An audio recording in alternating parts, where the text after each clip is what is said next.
कैराना कहते हैं, कैराना उत्तर प्रदेश से सांसद बन के आई है। जोरदार तालियों में इस्तकबाल करें इकरा हसन चौधरी।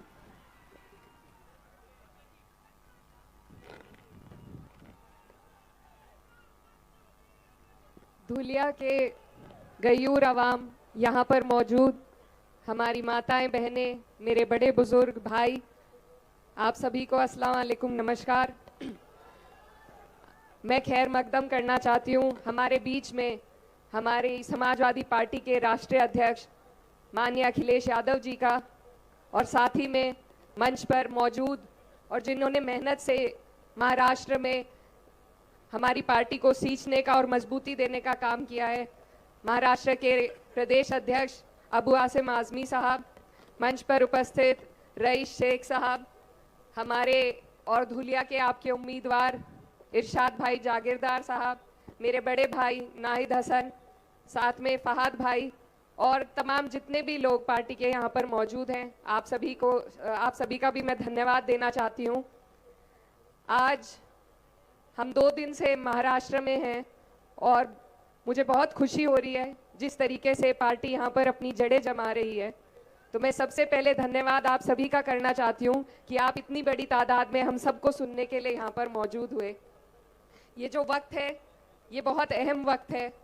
आपके महाराष्ट्र में चुनाव का आगाज़ हो चुका है और मुझे कहते हुए बहुत खुशी हो रही है कि सबसे पहले यहाँ पर आगाज़ जिसने किया है वो पार्टी समाजवादी पार्टी है। हमारे राष्ट्रीय अध्यक्ष अखिलेश यादव जी ने इस चुनाव का आगाज़ किया है। आप लोगों से हम आज न सिर्फ वोट की अपील के लिए आए हैं, बल्कि एक बहुत बड़ी जिम्मेदारी आप लोगों के, हम सब के कंधे पर है। ये जो चुनाव है ये सिर्फ इस प्रदेश का चुनाव नहीं है, आपके चुनाव पर पूरे देश की नज़र टिकी हुई है। क्योंकि इससे पहले जब 5 साल पहले यहाँ पर चुनाव हुआ था, तब भी आपने इन लोगों की सरकार बनाने का जनादेश नहीं दिया था। ये वो लोग हैं जो ताकत में बैठे हैं, इन्होंने आपका जनादेश चुरा कर अपनी सरकार यहाँ पर गद्दारी से बनाने का काम किया था। तो ये वक्त है कि आप लोग एकजुट होकर इस बार इतनी ताकत से वोट डालें, एकजुट होकर इतना वोट दें कि कोई हमारे वोटों का दुरुपयोग पिछली बार की तरह ना कर पाए। आपके यहाँ से जो संदेश जाने वाला है वो पूरे देश के लिए जाएगा। पूरा देश आपकी तरफ देख रहा है कि आप इन लोगों को आप हमारे देश को क्या राह दिखाने वाले हैं।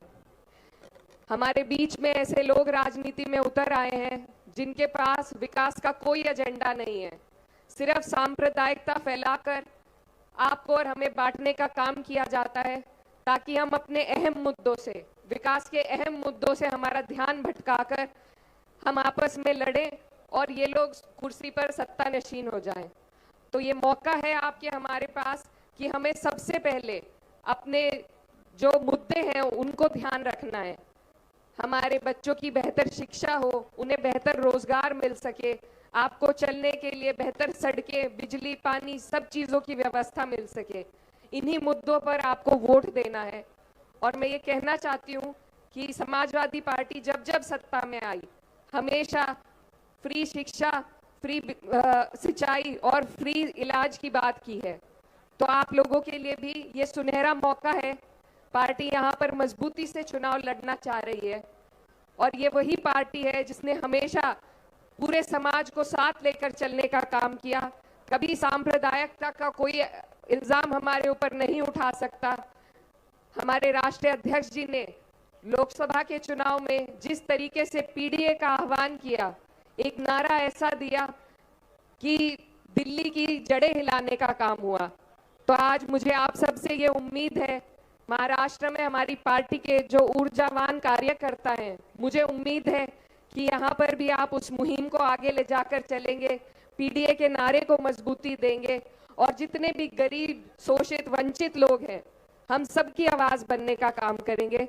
तो मेरी आप सबसे अपील है कि आपके पास एक बहुत अच्छा मौका है, एक बहुत अच्छे उम्मीदवार हैं जो बहुत शिक्षित हैं, कर्मठ हैं, आपके लिए ईमानदारी के साथ बहुत कुछ करना चाहते हैं। तो ज़रूरत है हमें कि हम सारे भेदभाव और इन चीज़ों से अलग हटकर ऐसे लोगों का साथ दें, उनकी हिम्मत बढ़ाए, उनका हौसला बढ़ाए। क्योंकि अगर हम इन मौकों से चूक गए तो फिर ऐसे ही कमीशन खोर लोग हमारे ऊपर राज करने का काम करेंगे। तो ये बहुत अहम मौका है, एक बड़ा गठबंधन आपके बीच में, आपके आवाज उठाने के लिए आपके बीच में उतरा है। तो मेरी आप सबसे अपील है कि हम अपनी पार्टी के लिए आपके बीच में आए हैं। मैं बहुत दूर से आई हूँ और मेरा जो क्षेत्र है वहां पर भी हमारी पार्टी ने अपना परचम लहराया, सिर्फ भाईचारे के दम पर अपना परचम लहराने का काम हुआ है।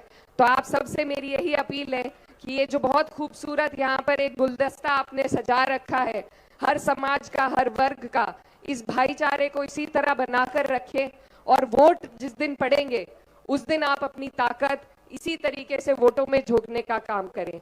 आप सभी का बहुत बहुत शुक्रिया, आप सबसे दुआओं की दरखास्त है। धन्यवाद। ये थी इकरा हसन साहिबा। अब आइए महाराष्ट्र के प्रदेश अध्यक्ष के ओर पहुंचते हैं इन मिसरों के साथ। एक ऐसे मर्द मुजाहिद के लिए शेर पढ़ रहा हूं कि मिट्टी से कभी अपनी बगावत नहीं करते, शोहरत के लिए गंदी सियासत। जाकिर देखना, मिट्टी से कभी अपनी बगावत नहीं करते, शोहरत के लिए गंदी सियासत नहीं करते। अरे हम करते हैं खुद अपनी हिफाजत यहाँ, क्योंकि